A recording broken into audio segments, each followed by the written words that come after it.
Seguimos avanzando en esta mañana a través de Imagia Televisión. Estamos haciendo nuestro material Hola Región. Y es hora de saludar también a nuestro abogado y asesor de empresas, José Antonio Vilches. Abogado, un gusto de tenerle por acá por nuestro estudio. Igualmente un gusto por invitarme a tu programa.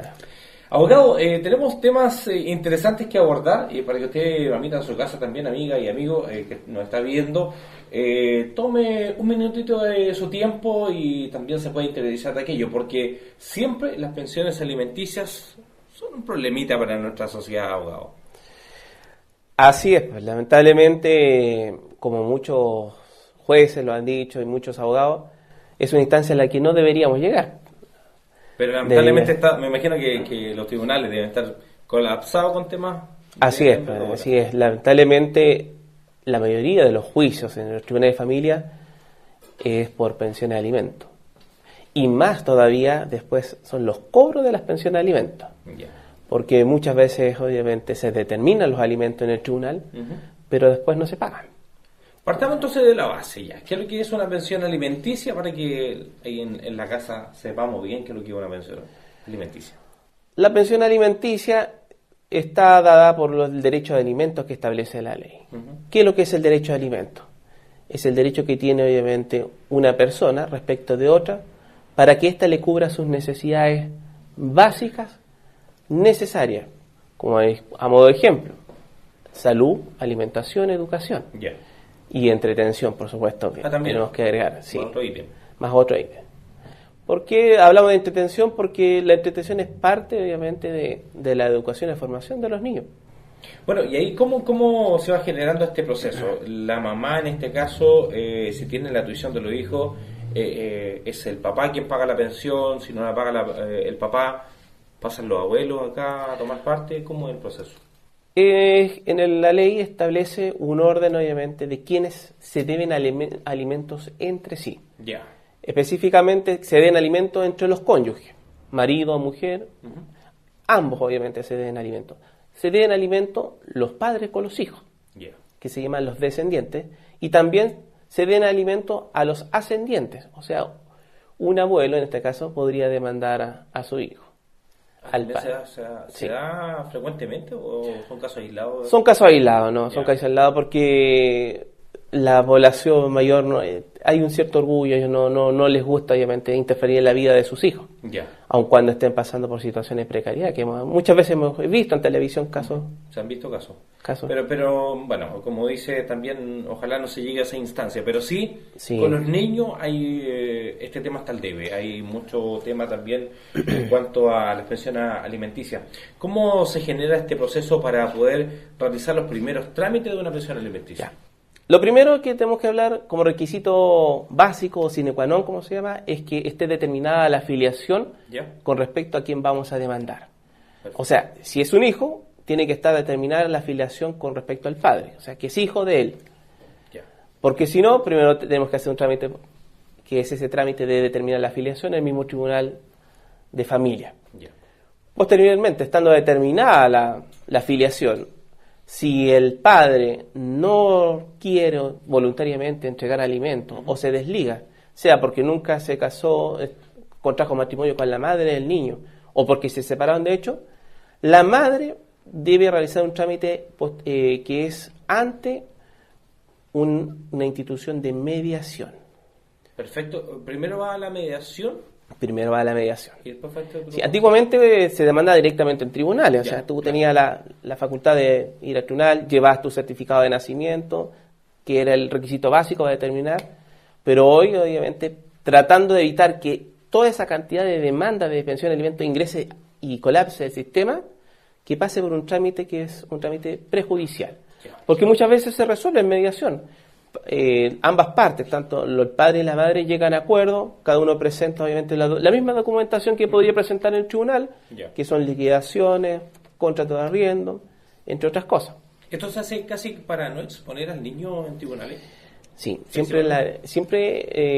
lo que es en materia de familia y específicamente existe un principio que es el principio superior del niño. O sea, tenemos que tratar de que el niño, en lo posible, no sea víctima, obviamente, de todo este aparato judicial, porque como todos sabemos, obviamente, ir a tribunales significa ir a un conflicto. Y en este tema de materia y familia, como conversamos un poco fuera de cámara, aparte de ser un tema legal, hay un tema de sentimiento. Claro. Hay muchas veces que están en cosas que están entre las partes, tanto demandada, no están totalmente zanjadas. Abogado, ¿maneja cifras en la mediación? ¿Un porcentaje alto llega a acuerdo o finalmente casi todos pasan directamente a tribunales? Mira, cifras exactas, no, depende mucho de la región, depende también muchas veces de las situaciones económicas del país.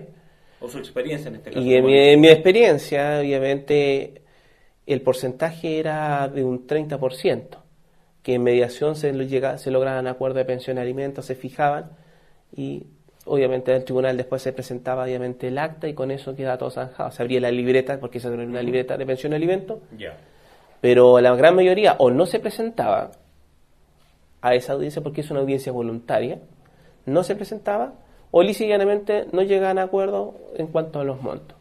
Y como la mediadora no tiene ninguna facultad para poder exigir e imponer, obviamente, daba por frustrada la mediación y con eso autorizaba que la madre del niño acudiera al juzgado competente de familia. Perfecto. Este proceso, bueno, es engorroso en sí. Usted lo mencionó recién, abogado, el tema de los montos. ¿Cómo se llega al acuerdo del monto específico? Ahí la mediación, después es cuando va a tribunales, el juez.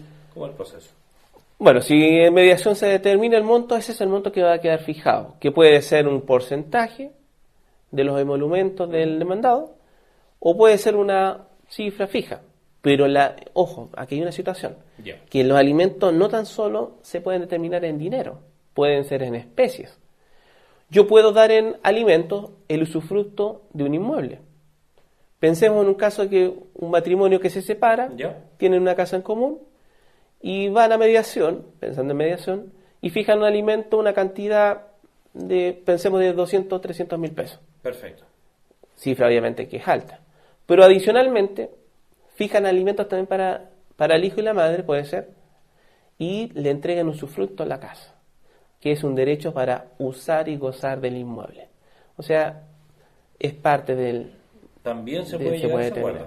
Se puede llegar a ese acuerdo. ¿Y también se valora ese acuerdo? Se valora ese acuerdo.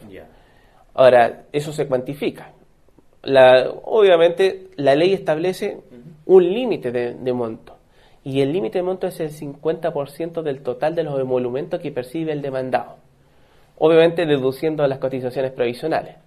Eso va a depender obviamente de cuánto tú ganes. Es lo que la gente conoce como el bruto. El sueldo bruto. Perfecto. Menos las cotizaciones provisionales, que es AFP, la ISAPRE o FONASA. Perfecto. Entonces el límite, como bien decía, es el 50%. 50%. Para todos. Para todos. Si esta persona tiene un hijo, o si tiene 3, 4 o más, ¿ese 50% se divide o se divide para cada uno? No, se divide. Por eso se divide en cuántos hijos hay dentro o fuera del matrimonio. Porque tú sabes, y la realidad en este país es que muchos hombres tienen 2 familias. La familia con la cual todavía están casados y tienen hijos, y la nueva familia que forman con una persona y tienen otros hijos. Entonces, todos obviamente, porque existe un principio de igualdad, todos tienen derecho obviamente a percibir obviamente un monto igual de pensión de alimentos. Ahora, si no se queda conforme con ello, dijimos que la mediación, si no se llega a acuerdo, pasamos directamente al tribunal de familia, ¿cierto? En el tribunal de familia va la persona y demanda a su cónyuge. ¿Así de simple o tenemos que asesorarnos con algún abogado? ¿Cómo es el proceso de ello? Cuando se hizo la modificación y se crearon los tribunales de familia, se permitió que las personas fueran directamente a interponer la demanda de alimentos. Pero esto generó un caos, que al poco tiempo el legislador, obviamente, y por una situación que era de lógica, se determinó que se debía comparecer con abogado. Perfecto. Con abogado, obviamente, la parte. Yo sé que muchas personas no tienen dinero para costearse un abogado. Los costos son altos. Pero también existen las corporaciones de asistencia judicial. Y también existe la institución del abogado de turno, que designa la Corte de Apelaciones dentro del territorio jurisdiccional. Perfecto. Es un abogado que atiende en materia civil un mes, o en materia de familia otro mes, asume esas competencias. ¿Y qué pasa si no alcanza a terminar el proceso? Porque a veces los trámites son largos, se extienden meses y meses y ese abogado no alcanza. No, continúa. Tú te designan, te nombran como abogado al turno, tú tomas un juicio en ese mes, pero tú estás obligado a terminarlo. A terminarlo. Tú fuiste designado, ese es un caso en diciembre del año 2016, tomaste el cliente y a la fecha de hoy, a julio de este año, si el juicio no ha terminado, podemos decir que tienes que continuar. Perfecto. Bueno, dudas que muchas veces quedan ahí a la palestra también, por eso es importante usted, amiga, en su casa, amigo también, colocar mucha atención de lo que estamos conversando. Vamos a hacer un pequeño alto y retornamos conversando con el abogado también de estos temas muy interesantes y sobre todo de la mención alimenticia. Vamos y volvemos. Seguimos avanzando en esta mañana, estamos de vuelta y estamos conversando con el abogado y asesor también de empresas, el abogado José Antonio Vilches. Abogado, fue un bloque súper interesante el anterior del tema de la mención de alimentos, pero también tenemos que terminarlo porque usted me mencionaba anteriormente que un abogado se genera también con esta instancia y tiene que terminar ese proceso. Así es. Mira, todos sabemos que ya cuando presentada la demanda, obviamente en tribunales, por un abogado que esté patrocinando, sea de la corporación, sea un abogado particular, el tribunal cita a una audiencia. Pero al momento que cita esta audiencia al demandado, en esa audiencia también se van a fijar los alimentos provisorios, que son los alimentos que se van a entregar mientras obviamente no exista una sentencia judicial que determine los alimentos definitivos, que serán los que quedarán obviamente al momento de la sentencia. Abogado, ¿qué pasa en un caso, me imagino que ahí en su casa también lo ha analizado, qué pasa si la persona demandada no tiene trabajo y pasa un tiempo largo sin obtener un trabajo y está haciendo solamente algunos trabajitos chiquititos? Hay que distinguir, bueno, si está demandada con sentencia establecida una pensión de alimentos, su obligación continúa, la ley lo obliga. No obstante, él debe recurrir obviamente a un abogado para solicitar la rebaja o el cese temporal de la pensión de alimentos. Eso quedará a criterio del juez. Y si ese cese, como usted lo menciona, se prolonga, por ejemplo, un año, y ese niño no recibe por un año esa pensión de alimentos, ¿eso es retroactivo? ¿Se va acumulando o después esta persona encuentra trabajo y empieza de ahí? Va a quedar obviamente una deuda. Esa deuda no va a prescribir. Esa deuda se mantiene. ¿Por qué? Porque si bien es cierto se pidió a lo mejor un cese temporal, pero el monto se mantuvo.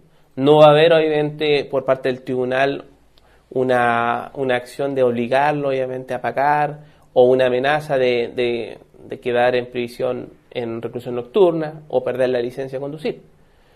Pero no obstante le dice el tribunal, está bien señor, usted le vamos obviamente a otorgar ciertos plazos, pero esa deuda continúa. Cuando usted ingresa a trabajar, usted tiene que pagar todos estos meses que no ha pagado. Quedaron pendientes. Que quedaron pendientes. Y si la persona empieza a cambiar de domicilio, así, como caso hipotético, porque uno dice, no, si pasa un tiempo después prescribe todo esto. No prescribe, esa deuda no prescribe. Lo que sucede en este caso es que en el caso la demandante tendrá que recurrir a los tribunales, ojalá con un abogado en esa parte, para que le ayude a tramitar oficios a distintas reparticiones e instituciones, al CERVEL, al Servicio de Impuesto Interno, al Registro Civil, para buscar dónde obviamente puede estar esta persona. O sea, hacer un rastreo profundo. La verdad de las cosas es un rastreo, una investigación, para tratar de ser habido. Yo sé que en muchos casos obviamente hay personas que desaparecen, pero más temprano que tarde son habidas, porque todos tenemos que realizar algún trámite. Claro. No podemos permanecer en la inactividad. Y en caso que esta situación ya se diera y fuera imposible ubicarla, la madre podría demandar a los padres del demandado. O sea, los abuelos del niño. A los abuelos del niño, así que ya. Siempre y cuando ya está demandado el papá. Siempre cuando está demandado y él o no tiene capacidad económica o lícitamente ha desaparecido y no es sabido. Ya, pero esa es mi consulta. El caso de la persona, del cónyuge que está demandado, si es que desaparece, ahí pasa a tomar el rol o la responsabilidad de los abuelos, o si es que en este caso la mamá nunca ha hecho nada y no supo más de esa persona, única y exclusivamente se va directamente a los abuelos. ¿Tiene esa posibilidad, esa facultad, o no es tan así, tan simple? No es tan simple, no es llegar y decir voy a demandar a los abuelos del demandado. Ya. Primero hay que acreditar, uno, o que el padre, que en este caso es el demandado principal, no tiene los medios suficientes o lícitamente desapareció, y por lo tanto, como no se tienen noticias de él, y en ese caso se solicita obviamente al tribunal que se demande la demanda respecto a los abuelos. Pero no es llegar y decir, y no es llegar tampoco a decir, señalar, voy a demandar a los abuelos y no demando primero al padre del niño. No.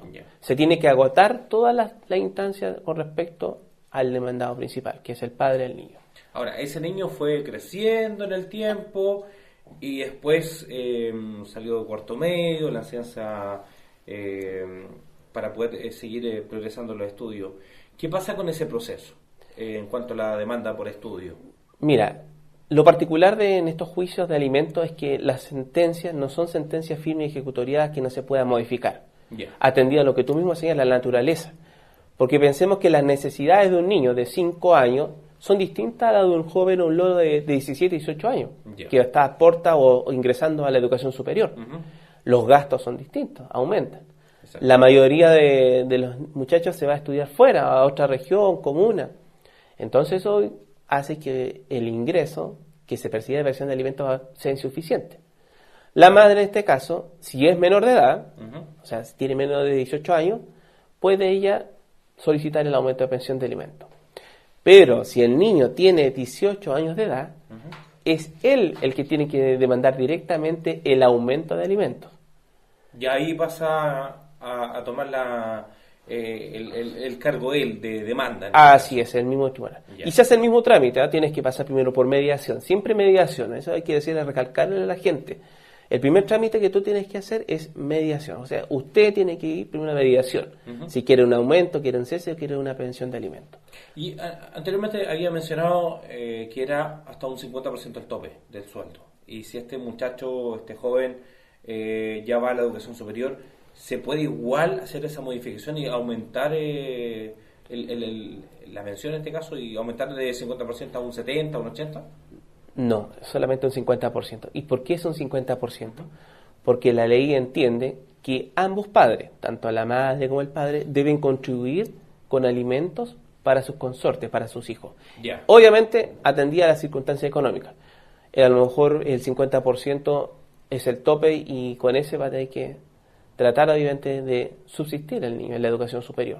Es un poco también para que la madre, porque muchas veces hay casos también que se da y hemos conocido, la madre dice, pero es que yo no trabajo, me dedico solamente a criar a mi hijo. O sea, ambos también tienen que aportar entonces. Tienen que aportar.